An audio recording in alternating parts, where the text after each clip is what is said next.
prostituição à luz da Bíblia. Amados irmãos e irmãs, que a paz do Senhor esteja convosco. Hoje nós vamos refletir juntos sobre um tema delicado, mas de grande importância espiritual: a prostituição à luz da Bíblia. Não falaremos aqui com palavras de julgamento humano, mas sim buscando compreender o que Deus nos revela em Sua palavra e como Ele olha para a vida de cada pessoa. Nosso objetivo não é condenar, mas aprender, refletir e descobrir como o amor de Cristo pode transformar qualquer realidade. Desde os tempos antigos até os dias atuais, a prostituição tem sido uma realidade presente em muitas culturas e sociedades. Ela desperta diferentes sentimentos: reprovação, indiferença, curiosidade e até mesmo dor. Mas acima de tudo precisamos perguntar: o que Deus pensa sobre isso? Como a Bíblia nos orienta que a palavra de Deus não silencia diante desse tema. Pelo contrário, ela traz ensinamentos claros, advertências firmes, mas também histórias de misericórdia, perdão e restauração. Nos tempos do Antigo Testamento, a prostituição estava presente em várias nações ao redor de Israel.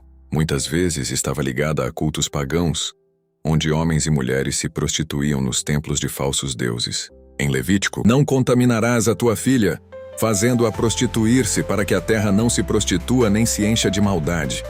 Aqui vemos que Deus associa a prostituição não apenas a um ato físico, mas a uma corrupção espiritual que poderia contaminar toda a sociedade. Em Deuteronômio, a palavra é ainda mais clara: das filhas de Israel não haverá prostituta, nem dos filhos de Israel haverá sodomita.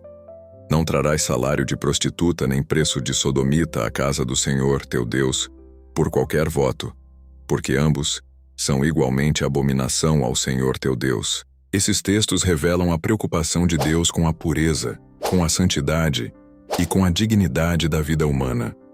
Ao longo dos livros proféticos, a prostituição também é usada como uma metáfora espiritual.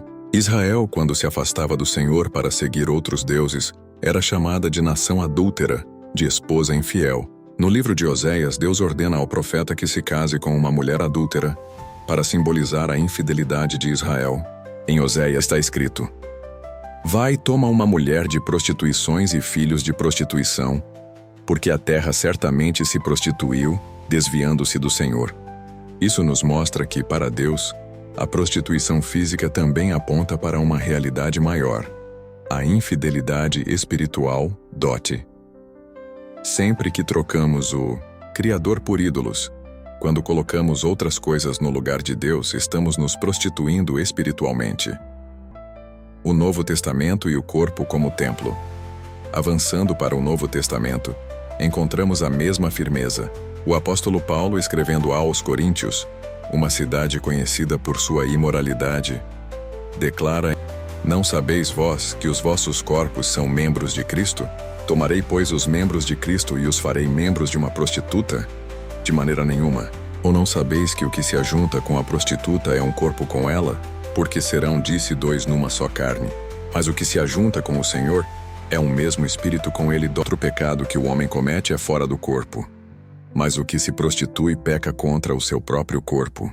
Ou não sabeis que o vosso corpo é o templo do Espírito Santo, que habita em vós, proveniente de Deus, e que não sois de vós mesmos, porque fostes comprados por bom preço? Glorificai, pois, a Deus no vosso corpo. Paulo nos ensina que a prostituição não é apenas uma transgressão social ou moral. Ela é um pecado que fere o próprio corpo, que foi criado por Deus para ser templo do Espírito Santo. Histórias de misericórdia. Mas a Bíblia não para na condenação. Ela também nos mostra a face da misericórdia de Deus. Lembremos da história de Raabe em Josué. Ela era uma prostituta em Jericó. Porém, ao esconder os espias de Israel e reconhecer a soberania do Deus vivo, Raabe encontrou salvação para si e para sua família. Mais do que isso, ela entrou na linhagem de Jesus Cristo, como vemos em Mateus 1. Isso nos mostra que o passado não define o futuro, e que a graça de Deus é capaz de transformar qualquer vida. Outro exemplo é o da mulher adúltera. Os fariseus a trouxeram a Jesus. Siga o meu canal, para mais vídeos. Curta e compartilhe nesse vídeo.